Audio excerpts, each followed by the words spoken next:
ఈరోజు మరొక అద్భుతమైన కాంబినేషను మా గోదావరి స్టైల్లో కోడిగుడ్డు ములక్కాళ్ళ పులుసు. అసలు మసాలా అనేది వేయము, ప్లెయిన్గా ఉంటుంది, కానీ టేస్ట్ మాత్రం అదిరిపోద్ది. ములక్కాడ ఫ్లేవర్ తోటి, ఆ ఫ్లేవర్తో గుడ్డు టేస్ట్ ఎక్సలెంట్గా ఉంటుంది అనమాట. చాలా బాగుంటుంది, అలా తింటూనే ఉంటాం. ముందుగా గుడ్లు ఫ్రై చేసుకుని పక్కన పెట్టేద్దాం. మూట్లో కొద్దిగా ఆయిల్ వేసుకుందాము. కర్రీకి సరిపడినంత ఆయిల్ ఇక్కడే యాడ్ చేసుకోవచ్చు, లేదంటే తర్వాత కూడా వేసుకోవచ్చు. కొద్దిగా ఆయిల్ వేసుకున్న తర్వాత పసుపు ఉప్పు వేసుకుందాము. ఆయిల్ స్పిల్ అవ్వకుండా ఉంటుంది. కోడిగుడ్లు ఏంటంటే ఘాట్లు పెట్టి వేసుకున్నాం అనుకో, కొంచెం ధీమాగా ఫ్రై చేసుకోవచ్చు, లేదంటే అప్పుడప్పుడు పీలే అవకాశం ఉంటుంది.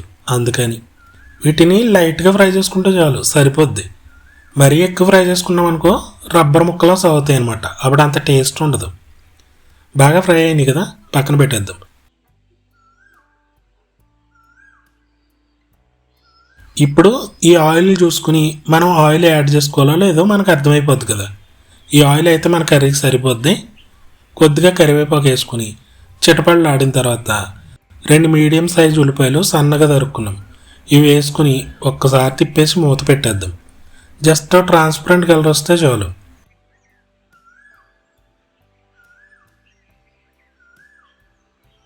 ఇందులోకి ఒక నిమ్మకాయ సైజు చింతపండు, కొంచెం పుల్లగా ఉంటే బాగుంటుంది, పులుసు కదా మరి. చింతపండు నానబెట్టి పులుసు తీసి పక్కన పెట్టేద్దాం.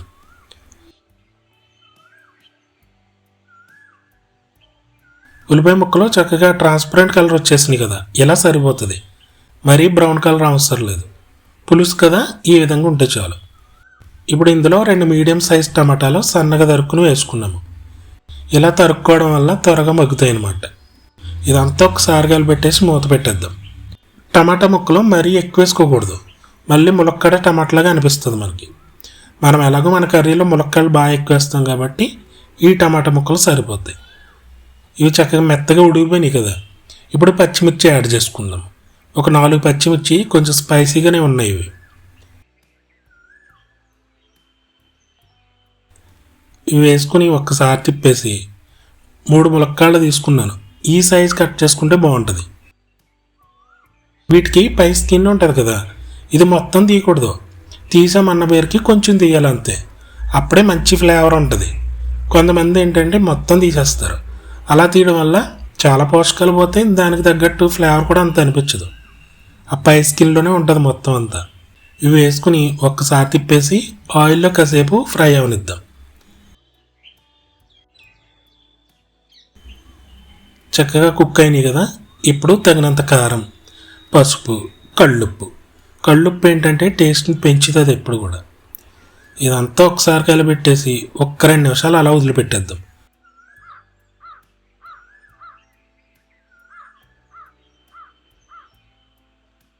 ఇప్పుడు ముక్కలు ములిగేదాకా వాటర్ వేసుకుందాం.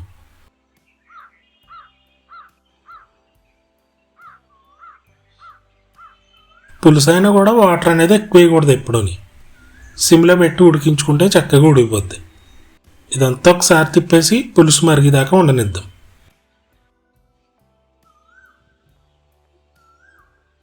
పులుసు మరుగుతూ ఉంది కదా, ఇప్పుడు గుడ్లు వేసుకుందాం. ఇవి వేసుకుని ఒకసారి తిప్పేసి సిమ్లోనే ఉంచి 15 నిమిషాలు అలా ఉడకనిద్దాం.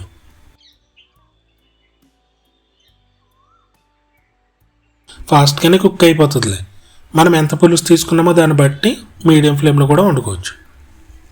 ఆయిల్ బాగా తేలుతూ ఉంది కదా పైన. ఇప్పుడు చింతపండు పులుసు వేసుకుందాం.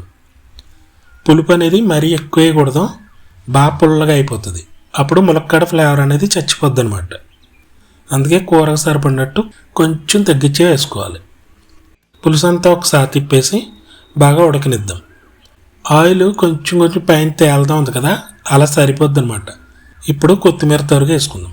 కొత్తిమీర తరుగు వేసుకున్న తర్వాత పులుసు కర్రీ కదా మంది, అందుకని మరీ ఎగిరిపోనివ్వకుండా కొద్దిగా పులుసు ఇండిలా చూసుకుని ఆ సమయంలో ఫ్లేమ్ ఆపేసుకోవడం. చూసారా ఎంత సింపుల్గా అయిపోయిందని. మసాలాలు ఏం వేయం కదా, ములక్కాడ ఫ్లేవర్ తోటి చాలా బాగుంటుంది. గుడ్లు కూడా మంచి టేస్ట్ ఉంటాయి అన్నమాట. ఇది అన్నంలో కలిపి తింటే సూపర్గా ఉంటుంది అనమాట, చాలా బాగుంటుంది. గోదావరి స్టైల్ కదా, ఎక్సలెంట్గా ఉంటుంది. తప్పకుండా ట్రై చేయండి.